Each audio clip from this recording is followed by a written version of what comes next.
Assalamualaikum warahmatullahi wabarakatuh. Alhamdulillahirrabbilalamin. Wabihi nasta'in ala umuri dunya waddin. Assalatu wassalamu ala asrofil anbiya'i wal mursalin Sayyidina wa maulana Muhammadin wa ala alihi wa sahbihi ajmain, amma ba'du. Salawat serta salam semoga kita tetap tercurah limpahkan kepada baginda kita Nabi Muhammad SAW, kepada keluarganya, sahabatnya, dan kita selaku umatnya yang insya Allah akan taat dan patuh kepada ajarannya hingga yaumil akhir nanti. Amin ya rabbal alamin. Alhamdulillahirrabbilalamin. Teman-teman, kita dapat berjumpa lagi dengan saya dari kelompok 2. Di sini kami akan membahas tentang pengembangan media dan sumber belajar materi PAI di SMP. Saya Rina Sridepi selaku moderator sekaligus pemateri. Di sini saya tidak sendiri. Di sini saya bersama rekan saya. Yang pertama ada Ika Dwi Jayanti, yang kedua ada Muhammad Agung Bakti, yang ketiga ada Nita Rosanti, yang keempat ada Sabila Yusria Amelia. Nah, materi ini yaitu mengenai pengembangan media dan sumber belajar materi di SMP, yaitu mengenai media pembelajaran ultra atau ular tangga rainbow. Nah, sebelum memasuki ke materi, kita tonton terlebih dahulu cara pembuatan ultra kali ini. Selamat menyaksikan.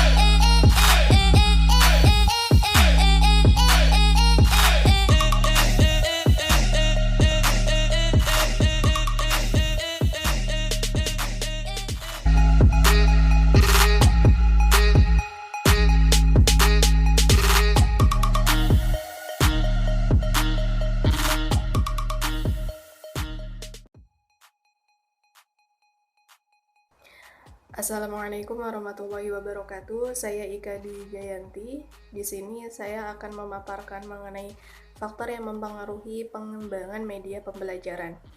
Nah, pembelajaran PAI itu kan merupakan suatu proses pendidikan, di mana di sini pendidikannya itu memfokuskan untuk mempelajari agama Islam, sehingga siswa itu menguasai 3 aspek, yaitu aspek afektif, kognitif, dan juga psikomotor. Nah, 3 aspek inilah yang berkaitan dengan segala peristiwa yang berhubungan dengan ajaran Islam. Lalu pembelajaran ini itu akan lebih membantu dalam memaksimalkan kecerdasan peserta didik yang dimiliki, menikmati kehidupan, serta kemampuan untuk berinteraksi secara fisik dan sosial terhadap lingkungan. Nah, sebagai salah satu mata pelajaran yang mengandung muatan ajaran Islam dan tatanan nilai kehidupan Islami, pembelajaran PAI juga perlu diupayakan melalui perencanaan yang baik agar dapat mempengaruhi pilihan, putusan, dan juga pengembangan kehidupan peserta didik. Nah, perencanaan ini yaitu melalui sebuah media pembelajaran, yang dimana media pembelajaran ini sangat berguna sekali dalam pembelajaran PAI khususnya. Lalu ada juga faktor yang bisa mempengaruhi suatu pengembangan media pembelajaran. Faktornya itu pertama, itu pengembangan media pembelajaran itu haruslah bersifat menginformasikan. Nah, dalam pengembangan media itu diharapkan media yang dipakai, media yang digunakan itu bisa menginformasikan satu hal yang baru. Maksudnya menginformasikan satu hal yang baru ini tentang suatu kejadian atau mungkin suatu objek yang sebelumnya mereka belum ketahui. Nah, bagaimana caranya supaya satu hal yang mereka belum ketahui ini tuh diaplikasikan dalam sebuah media pembelajaran. Nah, hal ini bisa menginformasikan hal baru yang belum diketahui peserta didik, sehingga peserta didik itu bisa memahami lebih tentang informasi atau objek yang menjadi suatu pembelajaran. Nah, makanya di sini pengembangan medianya itu harus bisa menginformasikan hal yang memang sulit untuk diterima oleh peserta didik. Makanya digunakan media yang bisa memahamkan itu. Lalu kemudian pengembangan media pembelajaran juga harus bersifat menarik dan memotivasi peserta didik. Nah, agar sesuatu yang dipelajari oleh siswa itu tidak monoton, tidak misal pembahasannya tuh sedikit membosankan atau mungkin pembahasannya itu kurang menarik. Nah, maka diperlukan adanya pengembangan media. Nah, pengembangan media ini cenderung ingin menampilkan sesuatu yang spektakuler. Nah, oleh karena itu sesuatu yang baru dan belum pernah terjadi atau dialami oleh siswa akan memotivasi siswa untuk mengetahui lebih banyak tentang apa yang dipelajarinya. Makanya di sini mengapa media pembelajaran itu penting, karena bisa menarik motivasi siswa untuk belajar, khususnya di pelajaran-pelajaran PAI seperti itu. Lalu kemudian pengembangan media pembelajaran juga harus bersifat instruksional.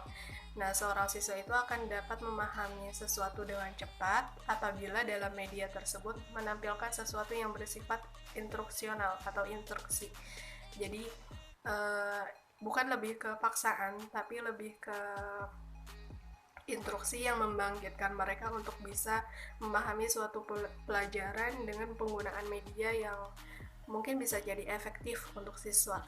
Nah, maksudnya di sini itu seorang siswa itu akan tergerak untuk melakukan sesuatu yang belum pernah dilakukan sebelumnya. Contohnya itu seperti pembuatan tabel gitu yang mengharuskan mereka untuk mengisi setiap kegiatan apa yang dilakukan dalam satu hari ataupun kegiatan yang lainnya gitu, atau yang membuat mereka merasa saya harus memenuhi kolom-kolom ini nih untuk bisa mencapai suatu hal yang baik gitu. Nah, instruksi-instruksi ini ternyata berguna juga untuk mengembangkan media pembelajaran. Nah, kurang lebih itu saja yang dapat saya sampaikan. Terima kasih. Baik, saya Muhammad Agung Bakti. Di sini saya akan menjelaskan mengenai manfaat pengembangan media pembelajaran. Dengan seiring berkembangnya zaman, tentunya media pembelajaran juga dituntut untuk berkembang lebih baik dan lebih bagus. Nah, apa sih manfaat daripada pengembangan media pembelajaran? Di sini saya ada 3 manfaat. Nah, yang pertama adalah proses belajar lebih menarik siswa, sehingga motivasi belajar siswa itu kan menjadi tinggi. Siswa semangat belajar, siswa jadi antusias daripada belajar. Yang kedua adalah metode belajar yang bervariasi. Jadi siswa itu tidak bosan dengan metode belajar yang itu saja. Nah, kita sebagai guru kita harus menangkap dengan media pembelajaran yang sudah sangat bervariasi saat ini. Jadi kita menerapkan gitu. Selanjutnya adalah bahan atau materi mudah dipahami. Dengan cara atau media yang baik, kita bisa menangkap materi yang disampaikan atau yang diberikan oleh guru. Itulah sama halnya dengan siswa juga butuh media pembelajaran yang baik, lebih baru, lebih segar, sehingga tidak bosan tadi, tidak ini lagi, sehingga adalah suasana baru daripada siswa, membuat siswa lebih mudah memahami materi atau bahan ajar yang disampaikan oleh gurunya. Mungkin itu dari saya, kiranya disampaikan. Terima kasih dan mohon maaf. Selanjutnya mengenai kelebihan dan kekurangan dari media pembelajaran ular tangga yang kami gunakan. Di sini ada beberapa kelebihan, diantaranya media permainan ular tangga ini dapat dipergunakan dalam kegiatan belajar mengajar karena ini merupakan kegiatan yang menyenangkan, sehingga banyak anak-anak atau siswa yang akan tertarik belajar menggunakan permainan ular tangga ini. Nah, kemudian yang kedua juga, permainan ular tangga ini dapat digunakan pada semua mata pelajaran dan semua jenjang sekolah, SD, SMP, bahkan SMA. atau mungkin bahkan di perguruan tinggi masih bisa digunakan ya teman-teman. Nah, kemudian media ular tangga juga dapat dilakukan di luar kelas maupun di dalam kelas. Jadi tempatnya ini sangat fleksibel, bisa dilakukan entah itu di dalam kelas maupun di luar, di teras ataupun di mana saja. Yang kelima, ini juga merupakan media yang mudah, ekonomis dan praktis. Jadi media ini bisa dibuat sendiri oleh kita, tidak usah cari beli atau yang mahal-mahal gitu. Bisa cukup menggunakan kertas karton seperti itu. Nah, dapat juga meningkatkan antusias siswa dalam belajar. Jadi media pembelajaran ular tangga juga dapat mengurangi kebosanan pada belajar. Mahasiswa atau siswa dapat tertantang dan memiliki hiburan saat belajar. Nah, kemudian juga selain menyenangkan untuk dimainkan, permainan ular tangga ini juga pada umumnya memiliki banyak warna atau colorful. Jadi pembelajaran juga lebih aktif, tidak terlalu monoton seperti itu. Nah, selain dari kelebihan yang dimiliki oleh ular tangga, ada juga kelemahan-kelemahan yang memang terdapat pada ular tangga ini. Di antaranya yang pertama, permainan ini memerlukan banyak waktu di mana kita secara bergiliran sampai garis finish. Jadi mungkin waktunya yang diperlukan memang agak lama. Nah, kemudian dalam peraturan permainan ular tangga ini juga merupakan suatu kelemahan karena dapat menimbulkan kericuhan. Nah, kalau apabila seorang anak yang tidak menguasai materi akan mengalami kesulitan saat bermain, karena pada permainan ular tangga ini seperti yang kami bikin. Jadi setiap langkah-langkahnya itu ada materi yang harus dijawab dan ada beberapa hal atau beberapa hukuman yang harus dijalankan. Jadi mungkin kalau untuk bermain ini anak-anak terlebih dahulu harus menguasai materi apa yang akan dimainkan pada permainan ular tangga ini, seperti itu. Nah, kemudian juga selain di samping ular tangga ini menyenangkan, tetapi terkadang juga dapat membosankan karena permainannya diulang lagi seperti itu.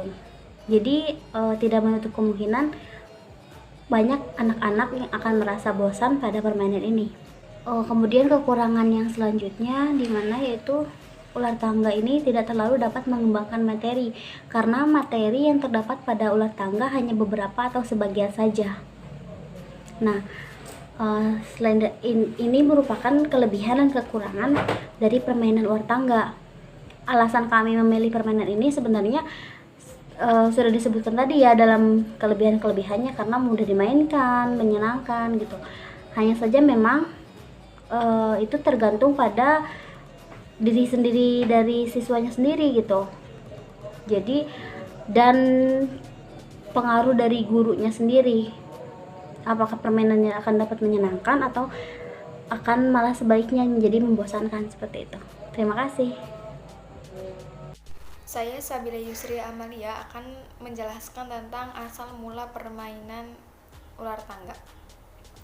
Ular tangga merupakan salah satu permainan yang populer di dunia. Ular tangga digemari dari berbagai kalangan, dari anak-anak hingga dewasa. Permainan ular tangga merupakan permainan papan yang dimainkan 2 orang atau lebih. Papan permainan ular tangga dibagi dalam beberapa kotak yang dihiasi gambar sejumlah ular dan tangga. Setiap pemain akan memulai permainan ular tangga dari kotak pertama dan melangkahkan sesuai dengan angka yang ditunjukkan pada dadu yang dilemparnya. Bila seorang pemain mendarat di ujung bawah tangga, maka ia bisa langsung menuju ke ujung tangga pada bagian atas. Namun bila ia mendarat pada kotak yang bergambar ular, maka ia harus turun ke kotak yang bergambar ekor ular. Pemenang dalam permainan ini ialah pemain yang sampai lebih awal di kotak paling terakhir. Permainan ular tangga modern diduga terinspirasi dari permainan tradisional masyarakat India, Vaikuntapali. Permainan itu sangat populer di India karena berkaitan dengan filosofi agama Hindu, yakni karma, takdir, dan keinginan. Menurut beberapa sejarawan, permainan Vaikuntapali diciptakan oleh Saint Gyandev pada abad ke-13. Awalnya permainan itu digunakan untuk mengajarkan moralitas dan spiritualitas kepada anak-anak. Dalam permainan ini, gambar mendaki tangga dan papan permainan dipakai untuk mewakili perbuatan baik, sementara gambar ular mewakili kejahatan, seperti nafsu dan amarah yang akan membuat seseorang mengalami kerugian. Pesan moral yang hendak disampaikan melalui permainan ular tangga ini yaitu seseorang akan mencapai keselamatan melalui perbuatan baik, sedangkan seseorang yang melakukan kejahatan akan mendapatkan dosa yang akan menurunkan derajatnya di kehidupan mendatang. Dalam permainan itu, jumlah tangga lebih sedikit dibanding dengan ular. Hal itu dilakukan agar menjadi pengingat bahwa jalan menuju kebenaran lebih sulit daripada jalan untuk berbuat dosa. Assalamualaikum warahmatullahi wabarakatuh. Saya Rina Sridevi. Di sini saya akan menjelaskan tentang cara bermain ultra atau ular tangga rainbow. Nah, pengembangan media dan sumber belajar materi PAI di SMP kali ini yaitu mengenai permainan ultra atau ular tangga rainbow. Nah, sebelum memasuki ke cara langkah-langkahnya, kita perlu ketahui bahwasanya permainan ular tangga telah menjadi media pendidikan di Indonesia yang tidak hanya membantu dalam pembelajaran subjek-subjek umum saja seperti matematika, Indonesia atau PAI, tetapi juga menolong dalam penyampaian materi agama Islam. Guru-guru pendidikan agama Islam dapat memodifikasi gambar permainan ultra ini sebagai media belajar siswanya. Tentu saja permainan ultra ini membuat pembelajaran PAI lebih seru. Anak-anak sangat menyukai permainan yang disampaikan dengan metode permainan. Guru-guru pendidikan agama Islam Indonesia telah sedemikian berkreatif sehingga mereka memodifikasi permainan untuk mengajarkan pesan-pesan Islam kepada siswanya.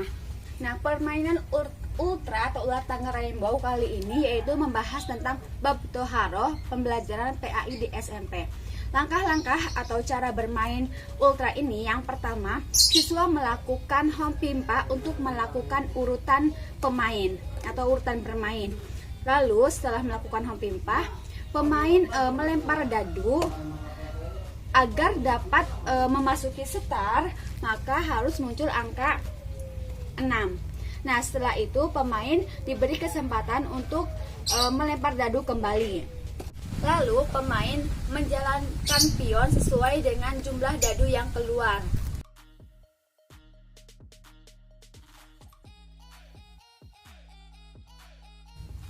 Pion yang menempati petak yang terdapat kertas, maka pemain melakukan atau melaksanakan perintah yang ada di dalam kertas tersebut. Misalnya, apa yang dimaksud dengan hadas? Maka pemain harus menjawab pertanyaan tersebut. Lanjut, jika pion menemukan tangga, maka pion naik sampai ujung tangga. Nah, jika pion berhenti di ular, maka pion harus turun sampai ke badan dan ekor ular. Yang terakhir, jika pion mencapai finish, maka pemain dinyatakan sebagai pemenang. Nah, dalam permainan ultra atau ular tangga rainbow kali ini, di sini terdapat 10 soal mengenai bab toharoh dan ada 2 soal mengenai jebakan atau disuruh membaca surat-surat pendek atau disuruh menyanyi atau bersolawat. Mungkin teman-teman semua pernah merasakan bermain ular tangga waktu kecil. Nah, permainan ini sangat menyenangkan dan membuat materi yang disampaikan oleh guru atau guru PAI ini bisa diserap oleh siswanya. Sekian dari saya, mohon maaf atas segala kekurangannya. Wabillahi taufiq wal hidayah. Wassalamualaikum warahmatullahi wabarakatuh.